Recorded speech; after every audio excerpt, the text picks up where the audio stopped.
The oak-paneled walls of the Senate Judiciary Committee hearing room seemed to close in as former Florida Attorney General Pam Bondi shifted uncomfortably in her seat.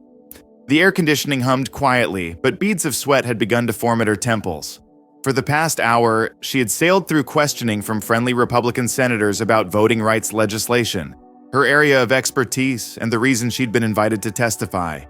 With her trademark blonde hair perfectly styled and wearing a camera-ready red blazer, Bondi had delivered her testimony with the confidence of someone who had testified before Congress dozens of times before.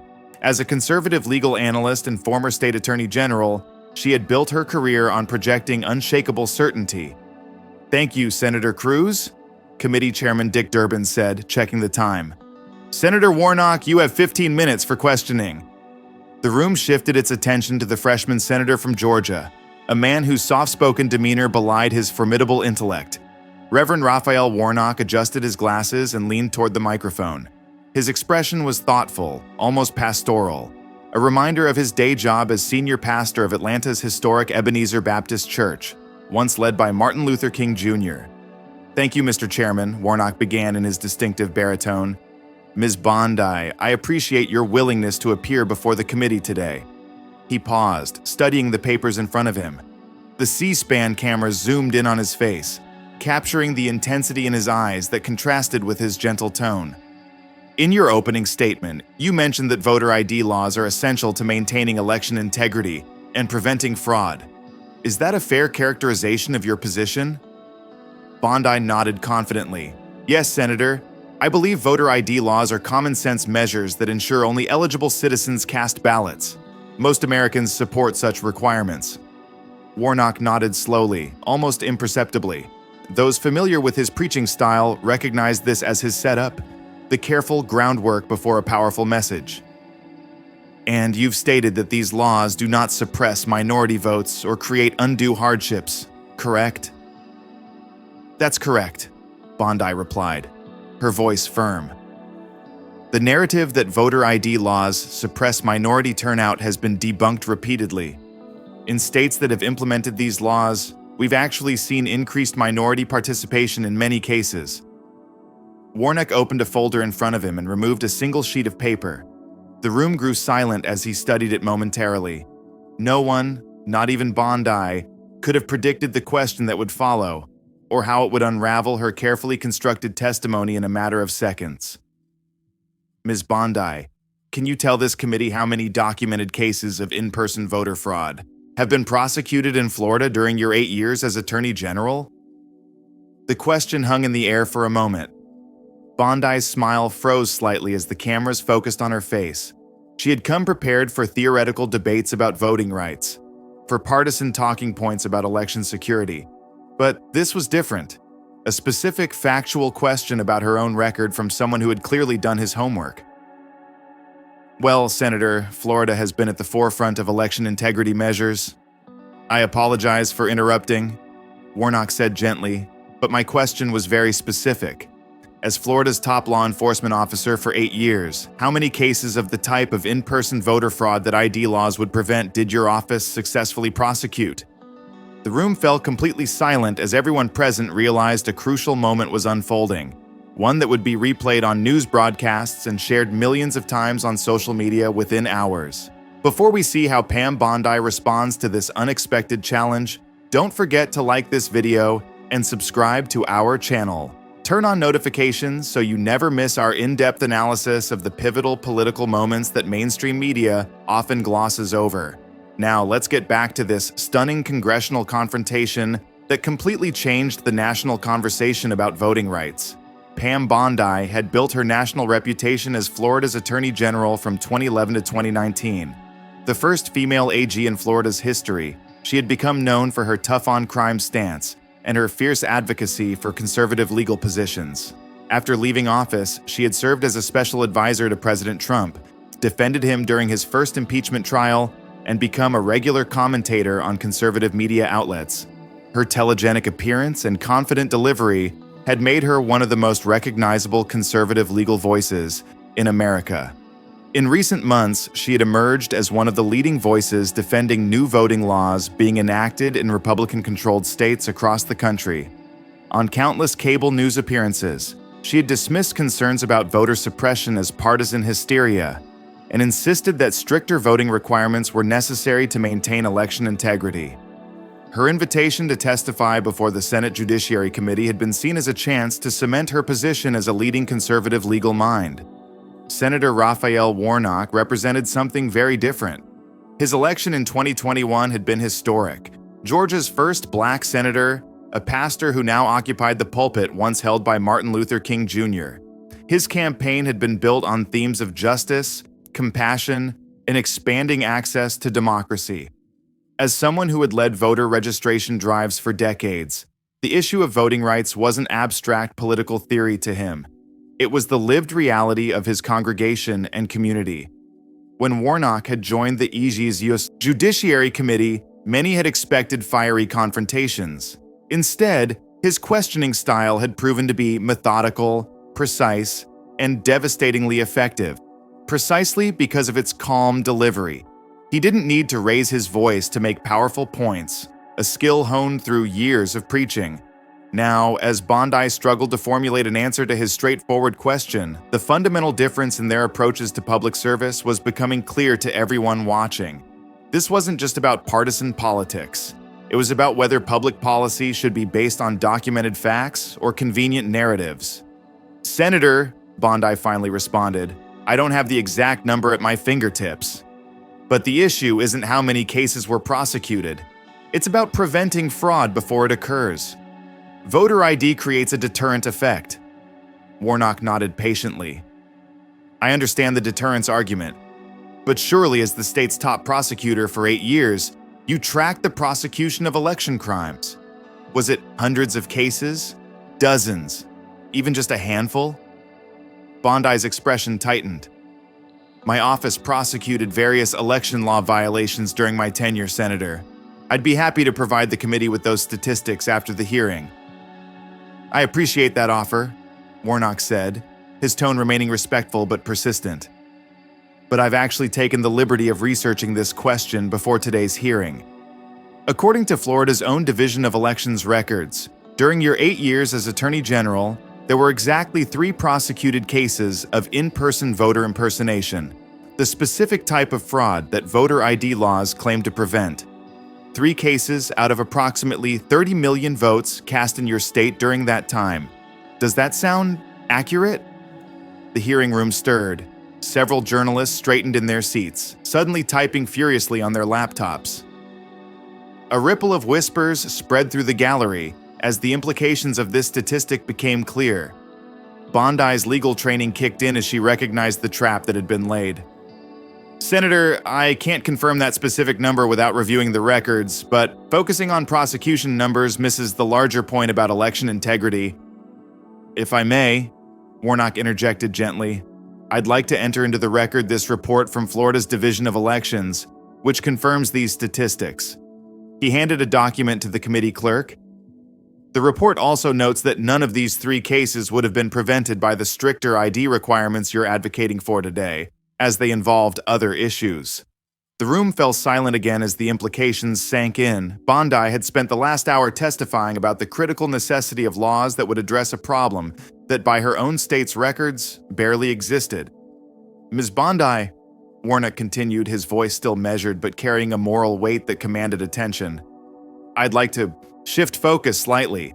Are you familiar with a 2014 study by the Government Accountability Office that found that strict voter ID laws reduced turnout among African American voters by 7.7 percentage points compared to states without such restrictions?"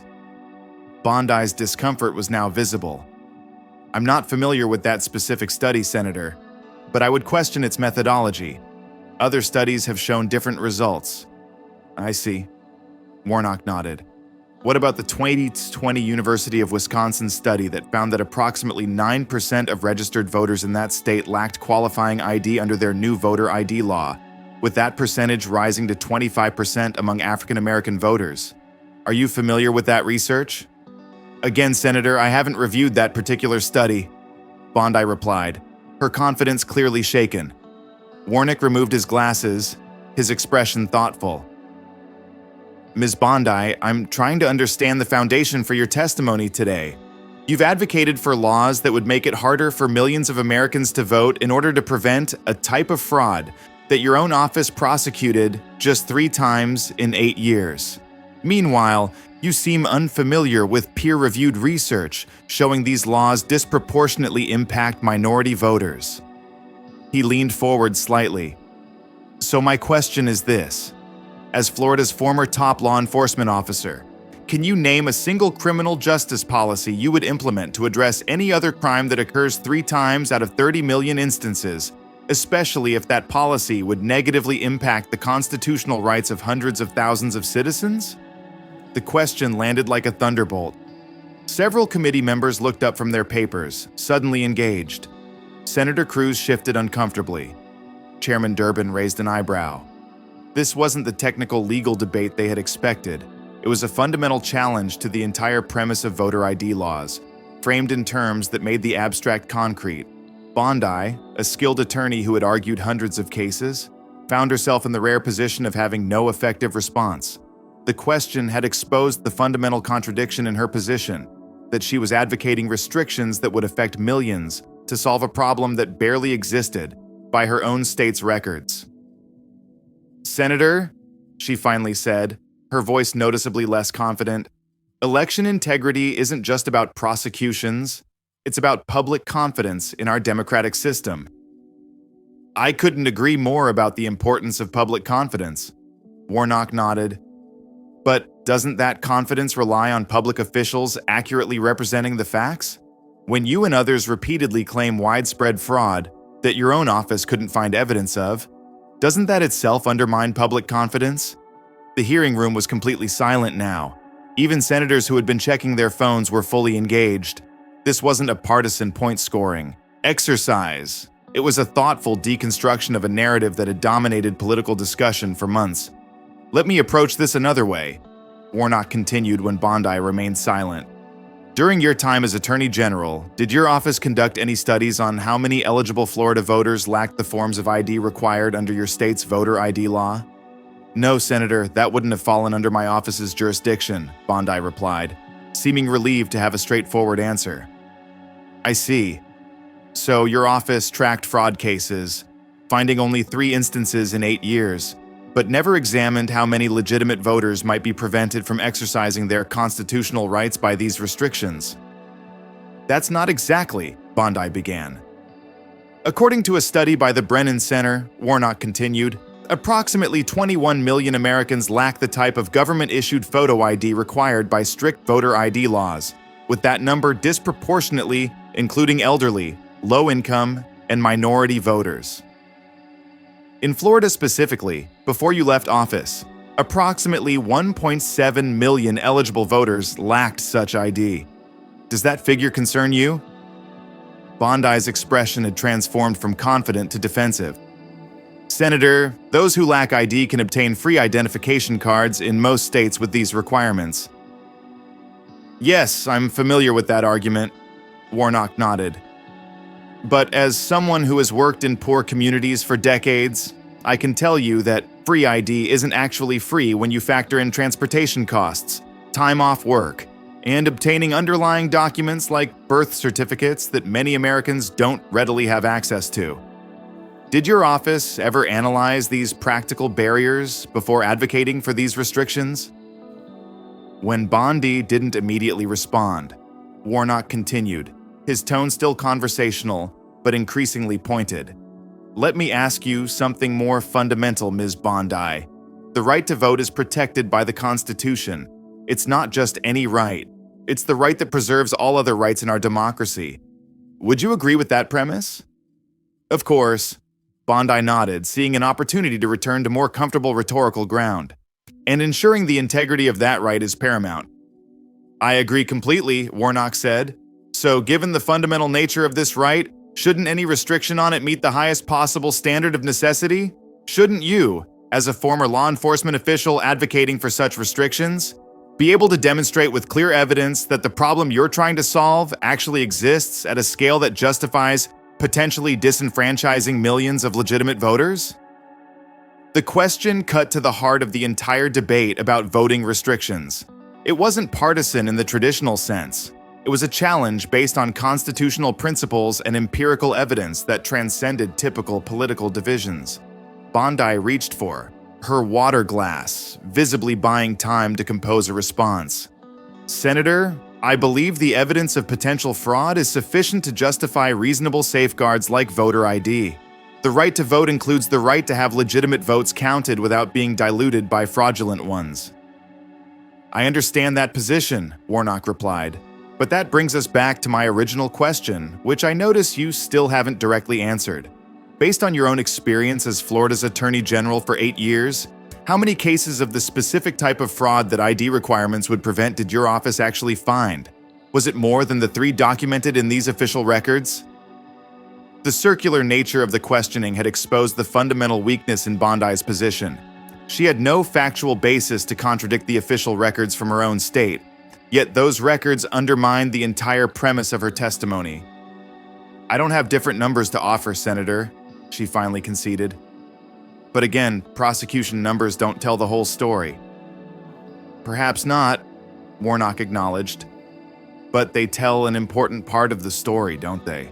They represent the actual evidence of the problem these laws claim to address. And by your own admission, that evidence points to 3 cases out of 30 million votes." He paused, allowing the room to absorb this reality. "Ms. Bondi, I was a pastor long before I was a politician. In my tradition, we're taught that the truth will set you free, but that requires a willingness to face the truth, even when it's inconvenient to our preferred narratives." The subtle shift to moral language changed the atmosphere in the room. This wasn't just policy debate anymore. It had become something closer to testimony, in the religious sense of the word.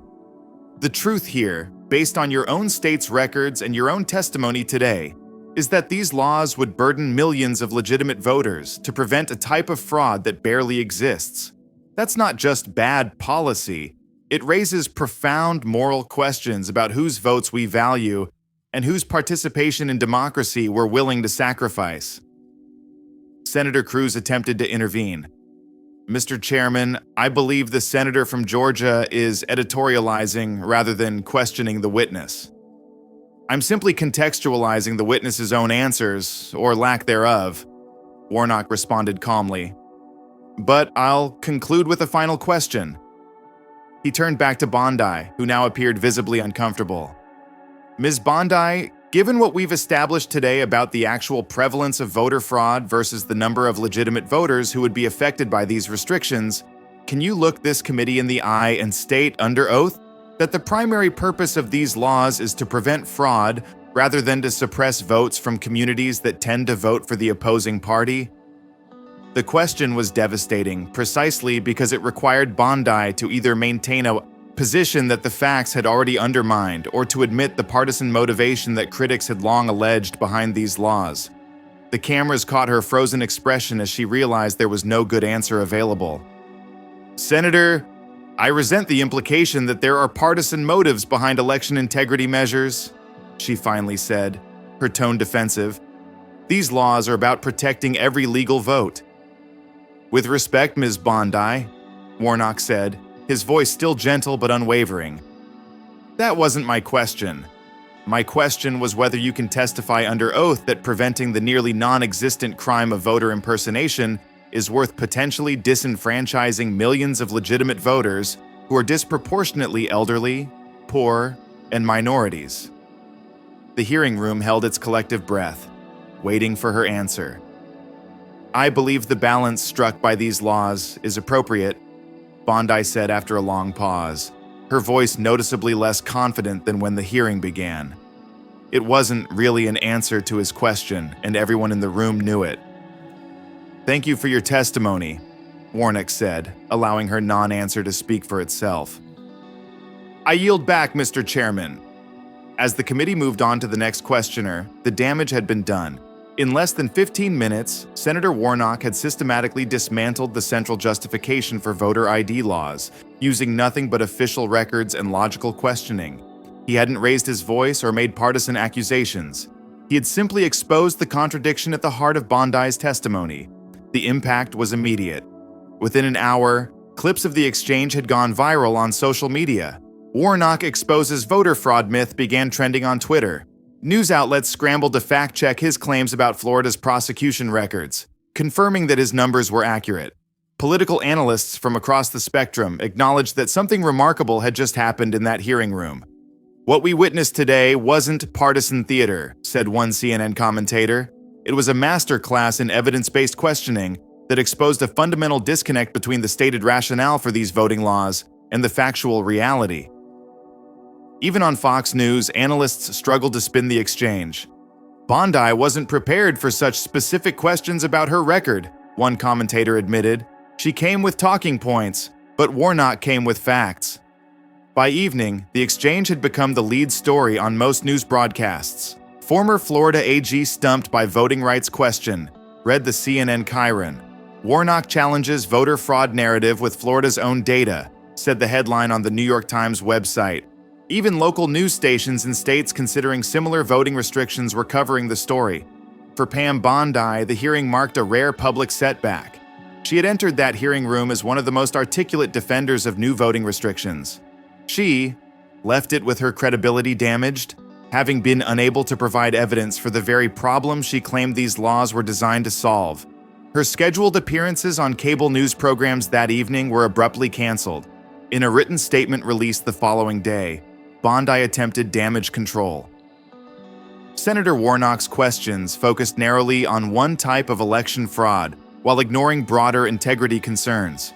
The lack of prosecutions reflects the deterrent effect of strong laws, not the absence of attempted fraud.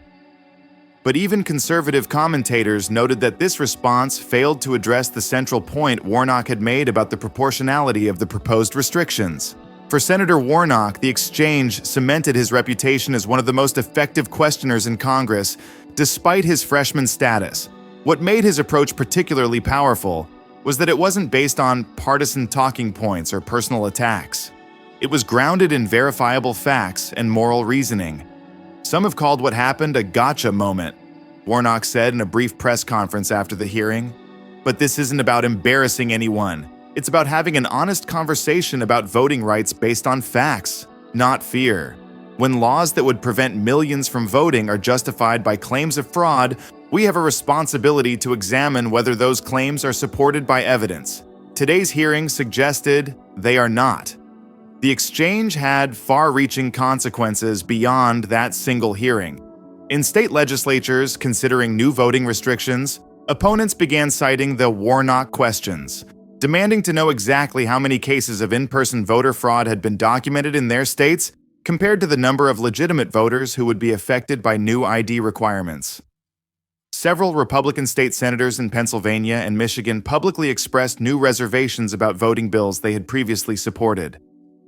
"I think we need to look at the actual data," said one Michigan state senator who had previously been an outspoken advocate for stricter ID laws.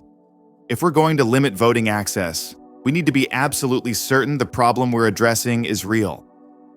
Civil rights organizations seized on the moment, launching public education campaigns that highlighted the stark disparity between documented fraud cases and the millions of voters who could be disenfranchised. The NRDAACP announced a national tour featuring voters who lacked required ID sharing their stories, putting human faces to the statistics Warnock had cited. Perhaps most significantly, polling showed a shift in public opinion. While voter ID laws had previously enjoyed broad support in abstract polling, new surveys that included information about the actual prevalence of fraud versus the number of affected voters showed a significant drop in that support, particularly among independents and moderate Republicans. The Warnock questions, as they came to be known, had fundamentally reframed the debate around voting rights. No longer could advocates of restrictions simply claim they were preventing fraud without being asked for specific evidence. No longer could they ignore the impact on legitimate voters. What had been largely a partisan issue had been transformed, at least partially, into a factual one. 6 months later, the impact of that exchange continued to reverberate. The federal voting rights legislation being debated that day ultimately failed to pass, but several states that had been rushing to enact new restrictions paused to reconsider. Some amended their bills to include provisions making it easier to obtain required ID or expanded early voting options to offset new restrictions. For Senator Warnock, the exchange with Bondi was just one battle in a lifelong commitment to expanding voting rights. "This isn't about politics for me," he said in a later interview. "It's about the fundamental principle that in a democracy, every eligible citizen should be able to cast their vote without unnecessary barriers. That's not a partisan position, it's a democratic one, with a small d." The exchange between Warnock and Bondi serves as a powerful reminder of how a single moment of clarity, when someone cuts through rhetoric to expose factual reality, can shift the course of national debate. It demonstrated that in a political environment often characterized by partisan shouting and talking points, a calm voice asking the right question can still break through. "The question Senator Warnock asked wasn't complicated," noted one constitutional scholar. "He simply asked for the evidence behind a policy that would affect millions of Americans' constitutional rights." The fact that such a straightforward question proved impossible to answer speaks volumes about the actual motivation behind these laws. As for Pam Bondi, she eventually returned to cable news appearances, but notably shifted her focus away from voting rights to other conservative legal causes. When asked about voter fraud in subsequent interviews, she became noticeably more cautious in her claims, often pivoting to broader discussions of election integrity rather than making specific fraud allegations. The story of how Senator Raphael Warnock stunned Pam Bondi with a question she couldn't answer reminds us of the power of simple truth in political discourse, and how sometimes the most devastating question isn't an attack or accusation, but a straightforward request for evidence that should exist if the claims being made were actually true. If you found this analysis of one of the most powerful moments of political accountability in recent memory informative, please like this video and subscribe to our channel. Hit the notification bell so you'll never miss our coverage of the consequential political confrontations that shape American policy. Leave a comment below with your thoughts on Senator Warnock's questioning technique and what other political claims should be subjected to this kind of evidence-based scrutiny.